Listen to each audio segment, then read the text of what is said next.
for joining me.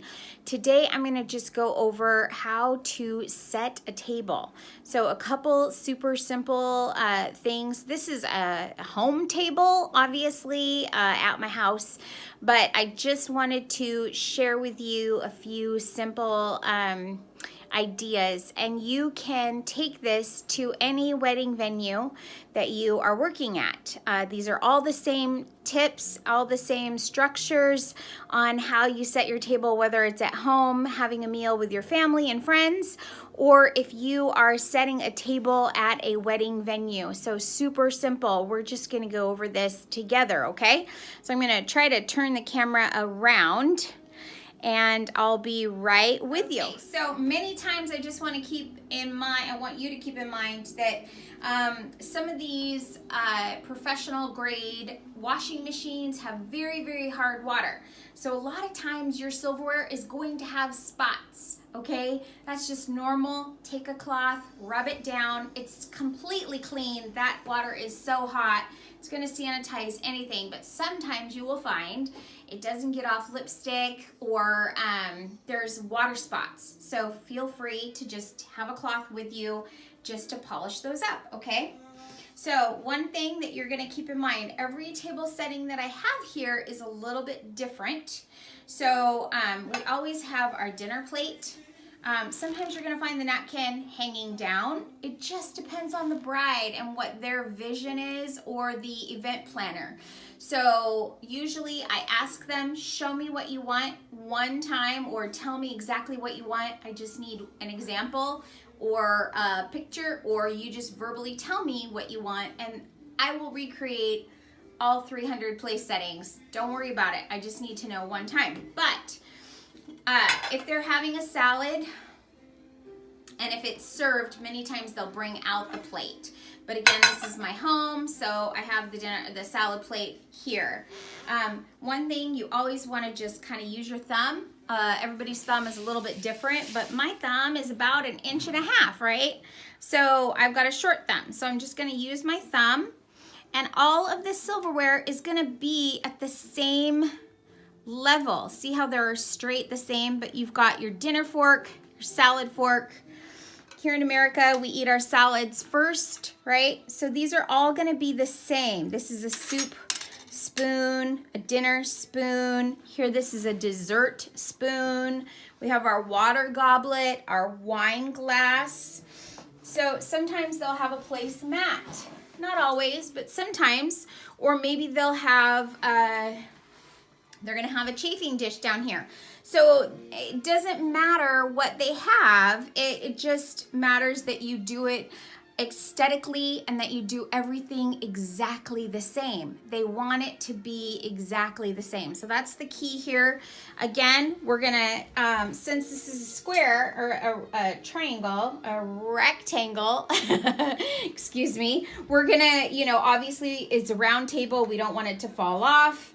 So we're going to push that up a little bit. But again, I want everything to be exactly the same.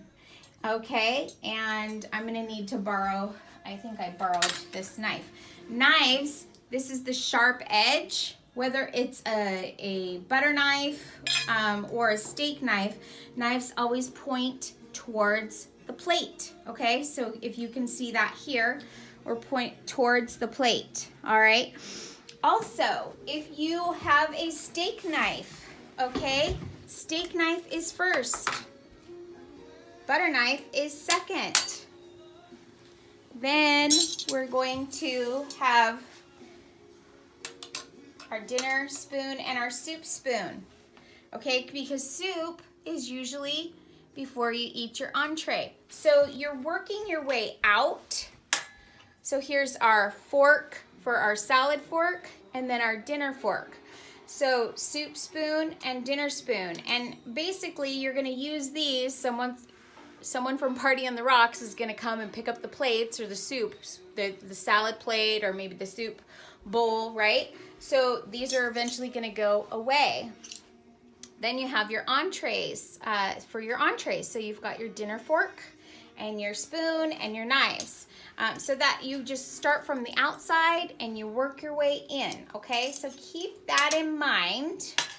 And a traditional soup spoon, you guys, a traditional soup spoon is usually a little bit more rounded, all right? So I just set the table a little bit different, each one. So we have, this is a champagne glass, this is a wine glass, this is just for water. Here's our tea or coffee, all right?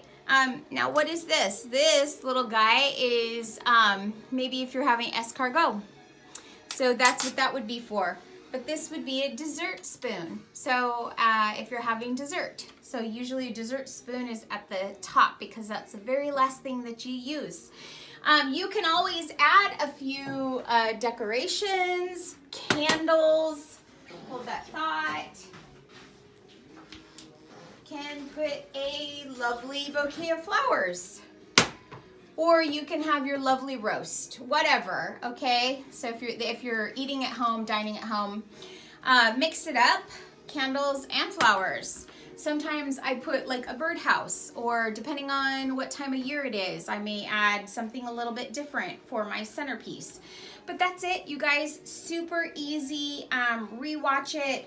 Also, normally a table setting doesn't have 2 napkins, right?